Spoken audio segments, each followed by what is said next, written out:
Думаю, я помер, але це просто мій предсмертний бред. Там знаходився, і, можливо, і зараз знаходиться фільтраційний табір, де найбільша наруга відбувається над цивільними заручниками. Знімай, роздівайся. Він казав, що таке здання, як от заброшені ферми, таке здання було. Людей там катували, примушували проходити певні нелюдські, так звані фільтраційні заходи. Родственники в Росії є? Цивільних там били, дай боже, тобто там постійно були чутні крики. Сёння мы распавядзем пра фільтрацыйны лагер, які стварылі расійскія вайскоўцы на тэрыторыі Беларусі ў пачатку поўнамаштабнага ўварвання ва ўкраіну. Праз яго праходзілі як украінскія вайскоўцы, так і цывільныя, якіх падазравалі ў працы на ўкраінскія спецслужбы. Некаторыя праваабаронцы называюць гэты лагер адным з самых жорсткіх у стаўленні да палонных. Звестак пра яго было мала, месцазнаходжання невядома, але мы яго знайшлі. Гэты матэрыял беларускага расследавальніцкага цэнтру падрыхтаваны сумесна з украінскім выданнем «Схемы», беларускай рэдакцыяй «Радыё Свабода» пры падтрымцы The Reckoning Project і кіберпартызанаў. Гэта відэа публікуецца ўпершыню. Яно са знойдзенай на тэрыторыі Кіеўскай вобласці экшн-камеры расійскага вайскоўца. У метададзеных файла пазначана дата здымкі – раніца 24 лютага 2022 года. На наступны дзень камера фіксуе калону вось тут, на тэрыторыі Украіны. Яна рухаецца ў напрамку Чарнобыля. 5 кіламетраў назад мяжа з Беларусю. Пайкі па всій дорогі нападаються. Русская армія. Калона пераязджае мост праз раку Прыпяць. 26 лютага ў кадр трапляе ўезд у горад Іванкаў Кіеўскай вобласці. Увечары таго ж дня сяло Шыбінае, гэта ўжо пад Кіевам, Бучанскі раён. Аб гэтых падзеях, уварванні расійскага войска з тэрыторыі Беларусі, Александра Лукашэнку пыталіся неаднойчы. Ён адказваў па-рознаму. У апошнім інтэрв'ю для BBC назваў гэта не нападам, а вывадам войскаў праз сталіцу Украіны. Это его войска и его право выводить войска туда, куда он считает нужным. Это дело Путина. Куда выводить войска? Через Киев. Он бы мог через Минск вывести. Але ёсць пытанне, якое Александру Лукашэнку яшчэ не задавалі. Ці меў Владзімір Пуцін права ствараць на тэрыторыі Беларусі фільтрацыйны пункт і ўтрымліваць у ім украінскіх грамадзянаў на тэрыторыі суверэннай згодна з канстытуцыяй дзяржавы? Есть совсем тяжело. Гэта украінскія вайскоўцы-сувязісты, якія здаліся ў палон 20 сакавіка 2022 года пасля расійскага штурму тылавога каманднага пункту. Відэа з той жа экшн-камеры. У той жа дзень палонных вывезуць у фільтрацыйны пункт і праз 2 дні пакажуць па расійскім тэлебачанні. Аб тым, што іх утрымліваюць у Беларусі, у сюжэце не скажуць.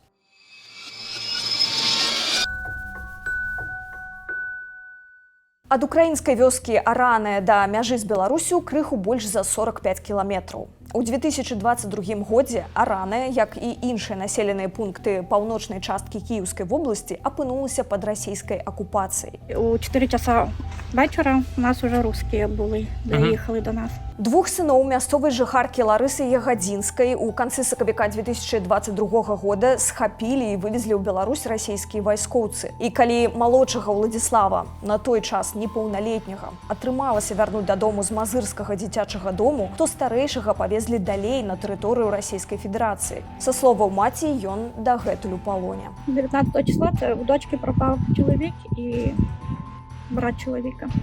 Вони поїхали із старшим сином обрадувати сестру, що Слава приїхав додому. І узнать за хлопців, чи вони повернулися, чи ні. От вони повинні були до 3 часов повернутися додому. Вони не повернулися. В понеділок я вже вирішила піти на цей блокпост. Хочу до русських узнати, може вони щось бачили і щось таке. В дорозі я узнала, що вони з Прибацька виїхали, а до Хочови вони не доїхали, вони пропали. З матэрыялу крымінальнай вытворчасці Нацпаліцыі Украіны. Вайскоўцы РФ, знаходзячыся на блокпосце, усталяваным на выездзе з сяла Хочева, будучы ўзброенымі агнястрэльнай зброяй, убачыўшы непаўналетняга і яго брата, якія ў пазначаны час на роварах вярталіся да места жыхарства ў сяло Аранае, загадалі ім спыніцца. Пасля чаго пачалі праверку дакументаў і праводзіць падрабязны агляд братоў. Каля 14 гадзінаў 20 хвілінаў на месца затрымання на бронетранспарцёры, на пярэдняй частцы якога быў надпіс у выглядзе літары «В», прыбылі двое вайскоўцаў РФ, пагражаючы забойствам і нанесеннем цялесных пашкоджанняў, прымусілі братоў сесці ў бронетранспарцёр. Русские сказали, що вони нікого не бачили, нічого не було.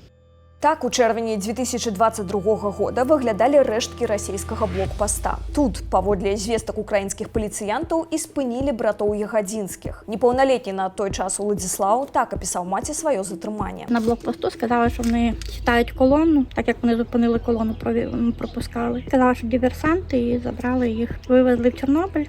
Там оказалось, що вони їх били. І вже як потім Слава розповів, що все ж, скоріше всього, що вони поламали навіть ребра. Вони б'юто і сильно його били. Він старший. Славу теж сильно били. Напрыканцы сакавіка 2022-го гарады Чарнобыль і Прыпяць знаходзіліся пад акупацыяй расійскага войска. Саму атамную электрастанцыю захапілі ў першы ж дзень паўнамаштабнага ўварвання 24 лютага.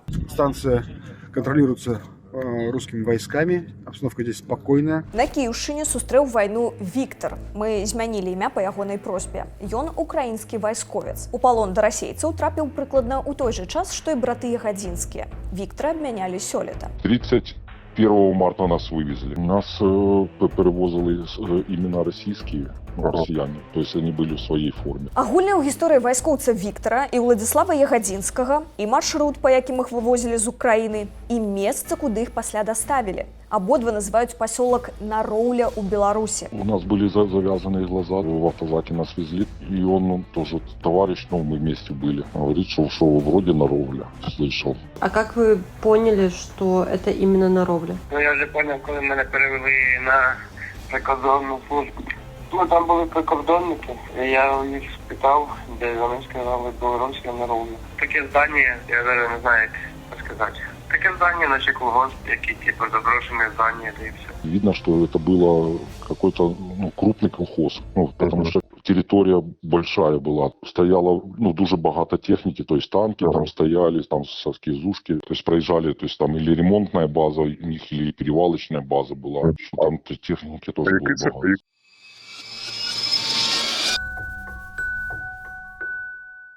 Нароўля – горад раённага падпарадкавання ў Гомельскай вобласці Беларусі, на беразе Прыпяці. Да 2022 года ён быў вядомы ў першую чаргу дзякуючы мясцовай славутасці, сядзібе горватаў. Пасля паўнамаштабнага ўварвання украінскія праваабаронцы і журналісты пачалі атрымліваць звесткі аб тым, што на тэрыторыі гораду расійскія вайскоўцы арганізавалі фільтрацыйны лагер, куды звозяць палонных украінцаў, як вайскоўцаў, так і цывільных. Наровля в Білорусі, там знаходився і, можливо, і зараз знаходиться фільтраційний табір, де найбільша наруга відбувається над цивільними заручниками.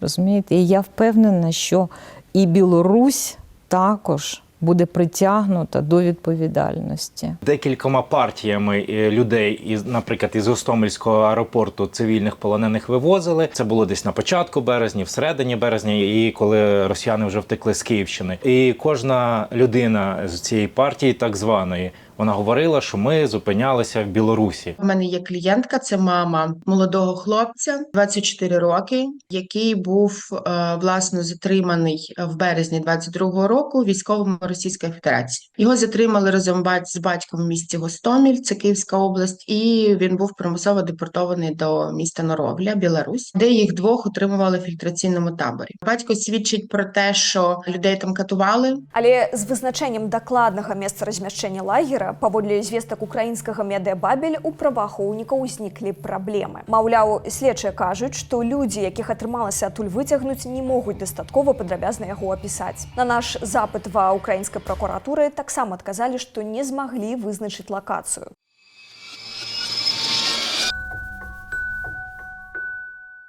Мяркуючы па відэа ад мясцовых жыхароў і спадарожнікавым здымках Planet Labs, прадстаўленых праектам Радыё Свабода схемы, на пачатку паўнамаштабнага ўварвання памежная Нароўля ператварылася ў хаб для расійскіх вайскоўцаў. Вялікая колькасць вайсковай тэхнікі бачная на спадарожнікавых здымках розных раёнаў горада. Таму высветліць, дзе менавіта арганізавалі фільтрацыйны лагер, аказалася няпростым заданнем. Але што мы адразу адзначылі? Амаль усе гэтыя месцы, паводле дадзеных кадастравага рэестру, участкі участкі, які належаць дзяржаўным прадпрыемствам. У паўднёва-ўсходняй частцы горада, вось тут, на тэрыторыі паркоўкі Нараўлянскага дзяржаўнага каледжу, прыкладна 22 лютага разгарнулі па звестках мясцовых палявы шпіталь.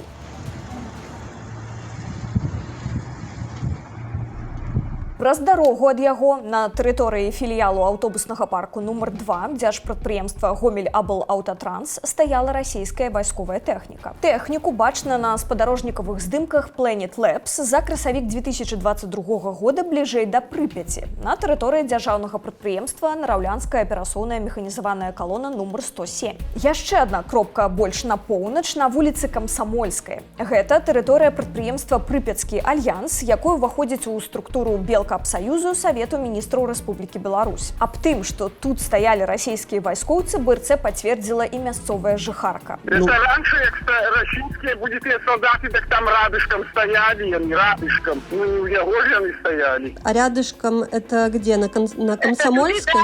Это тут и там дальше. Было там 107-е, там стояли. Фільтрацыйны лагер у Нароўлі маглі арганізаваць у любой з гэтых лакацыяў. Усе яны так ці інакш падыходзяць пад апісанне Уладзіслава Ягадзінскага і вайскоўца Віктара. Але вызначыць лакацыю нам дапамагла GoPro-камера расійскага вайскоўца і расійскія СМІ. Вернемся да відэа, на якім здаюцца ў палон украінскія сувязісты. Есть совсем тяжело. Дзяўчыну ў цішотцы праз 2 дні пасля гэтай здымкі показалі ў сюжэце расійскага тэлеканалу НТВ. Это последствия штурма тылового командного пункта под Николаевкой в пригороде Киева. По уточненным данным, в плен сдались 67 военнослужащих. Вось яна падпісана як Александра Цыпук. А гэтае фото Александры на расійскім сайце са звесткамі пра украінскіх военнапалонных. Я не могу отвечать за них. У гэтым жа сюжэце НТВ і ў той жа лакацыі военнослужачая Мар'яна Фёдорова. Вось яе профіль на расійскім рэсурсе. І Александра, і Мар'яна вярнуліся ва Ўкраіну ў красавіку 2022 года. Пра гэта паведамілі ў Міністэрстве рэінтэграцыі акупаваных тэрыторыяў Украіны. Александра распавяла, што трапіла ў палон 20 сакавіка. Гэта супадае з датай здымкі на экшн-камеру. Яшчэ з яе словаў, дзяўчат утрымлівалі ў Беларусі і спрабавалі выкарыстоўваць у прапагандысцкіх відэа. Просто на лобове ставили по факту, да? Яшчэ адна вызваленая Анастасія Матрушченка таксама распавяла, што іх утрымлівалі ў Беларусі. Спачатку дзяўчына трапіла ў Беларусь, узгадвае, як да іх прыходзіў вайсковы неславянскай знешнасці і пагражаў расправай. Да раніцы не дажывеце. Паразмаўляць з Цыпук, Фёдоравай і Матрушченка нам не ўдалося. Просьбы даць інтэрв'ю засталіся без адказу. Але сустрэцца з журналістамі пагадзіўся былы военнапалонны Богдан Лысенко. Вось ён на тым жа відэа НТВ на насілках. Раненым украинским солдатам оказывали медицинскую помощь. Богдан служыў у той жа частцы сувязі і яго ўзялі ў палон у той жа дзень, 20 сакавіка 2022. Ми певний час вели бої, захищали територію цієї частини, але сталося так, що через не зовсім рівні сили в кінці березня нас взяли в полон.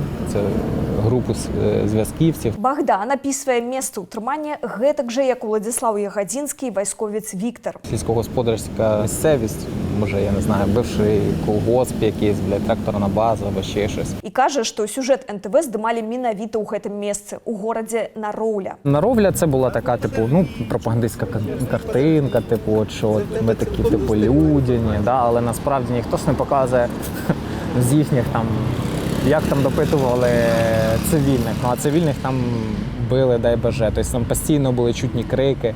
Я ж кажу, оце один даже військовий заходив, говорить, с вами приятно работать, вы все рассказываете, не то что эти гражданские. Мы отправили спасылки на виды российских СМИ Уладзіславу Ягадзінскаму і былому военнополонному Віктору. Абодва адказалі, што гэта менавіта тое месца, дзе іх утрымлівалі. Што ж атрымліваецца? Расійскія медыа ў сакавіку 2022 года здымалі сюжэты з 67 палоннымі вайскоўцамі у тым самым фільтрацыйным пункце на тэрыторыі гораду Нароўля, месцазнаходжанне якога дагэтуль не маглі вызначыць. Нам заставалася толькі супаставіць тое, што трапіла ў кадр з кожным участкам у Нароўлі, дзе на спадарожнікавых здымках зафіксавана вельмі шмат вайсковай тэхнікі. І мы знайшлі гэтае месца. Яно тут, на вуліцы Камсамольскай, у будынку, якім валодае Прыпяцкі альянс. Глядзіце, на гэтым кадры вядуць палоннага. Злева 2 камазы, белы і зялёны з літрамі В.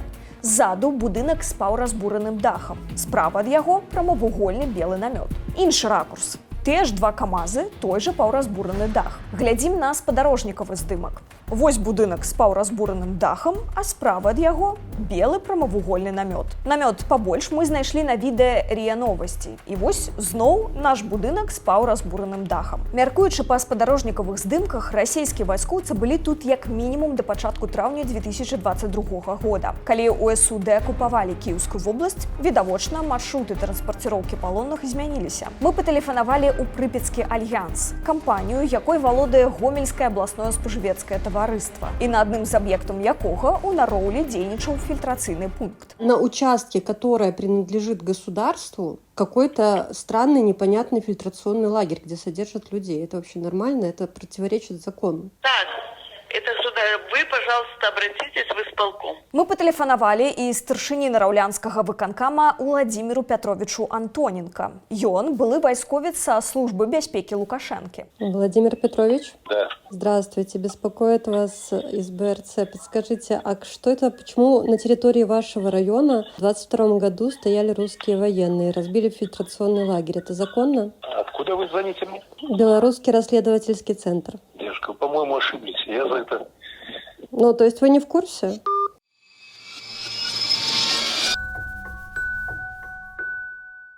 Апошнім часам Александр Лукашенко не толькі адмяжоўваецца ад адказнасці за напад, але і прэтэндуе на станоўчую для Украины ролю ў гэтай вайне. Часто говорят, вот Эмираты там способствуют обмену и прочее. Все эти обмены проходят через мои руки. Пленные, военнопленные, все на территории Беларуси. Я рад, что военные, и, может, даже и Зеленский, наверное, в курсе дела, и ваше руководство России доверяют нам. Але як ён пракаментуе размяшчэнне ў Беларусі катавальнага фільтрацыйнага лагеру для украінцаў? Мы звярнуліся з пытаннем да прэс-сакратара Лукашэнкі Наталі Эйсмонт. Яна прадказальна не адказала. Паводле ацэнкі юрыстаў украінска-амерыканскай арганізацыі The Reckoning Project, дзеянні расійскіх вайскоўцаў, якія вывозілі ў Нароўлю цывільнае насельніцтва, у тым ліку і непаўналетніх, маглі быць парушэннем нормаў Жэнеўскай канвенцыі. Забарона прымусовага перасоўвання ёсць у артыкуле 49 4-й Жэнеўскай канвенцыі.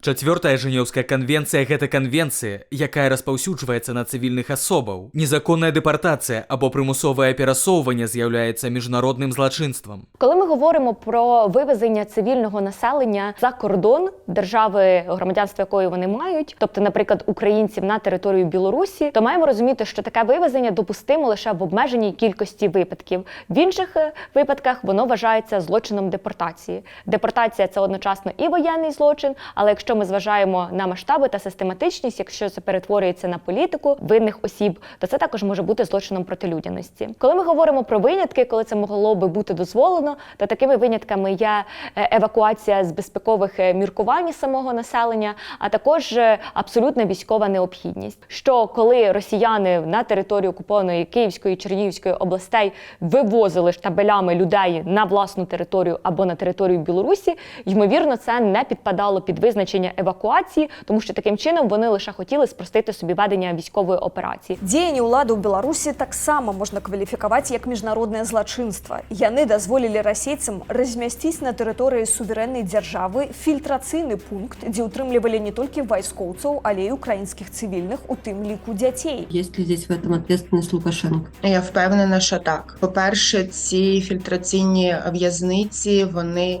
не можуть створюватися без погодження уповноважених осіб держави, які мають надати на це згоду. Коли людина утримується понад 2 тижні в нелюдських умовах, людину б'ють, людину катують, людині не надають медичної допомоги елементарної. Це є воєнний злочин. Він не може відбуватися без згоди влади. Цивільних, яких вивезли ў Расію, у тым ліку праз фільтрацыйны лагер у Беларусі, цяжка вярнуць назад, каже даследчиця The Reckoning Project Інна Кубай. Яка норма міжнародного права дозволить нам обміняти цивільних? Немає такого. Хто вони з точки зору міжнародного права? Тут важливо запитати. Чому ви забрали цивільних? Згідно Женевської конвенції, ви не мали би чіпати цивільних. Тобто ви контролюєте певну територію, забезпечити там за життєдіяльність, безпеку мирних цивільних. Як ви можете? Як тепер їх повертати? І це теж цікаве питання. Таких громад є дуже багато. Це Буча, це Гостомель, це село Богданівка. Зараз я пригадую, з Бородянки теж дуже багато вивезли. Принаймні, таке, я думаю, що вам мало би траплятися. І ці списки, до речі, вони є в українського уряду. Тобто хтось там зниклий безвісти через причину того, що важко встановити, як загинула людина, да, бо від людини після бомбардування нічого не залишилось, але є люди, яких вивезли насильно, вони зараз сидять в тюрмах російських. І про них всі забули, і в тому числі український уряд не може їх витягнути, тому що хто вони для міжнародного права? Вони не комбатанти. Якщо не комбатанти, ми їх не бачимо, їх не існує. А вони є, ці люди. Старейший сын Ларысы Ягадзінскай, який побываў у фільтрацыйным лагеры ў Нароўлі, сёння утрымліваецца ў адной з расійскіх калоніяў. В них він як не засуджений перебуває, просто звільнений говорив, який перебував більше року з ним. Сказав, що він проходить як свідок у їх.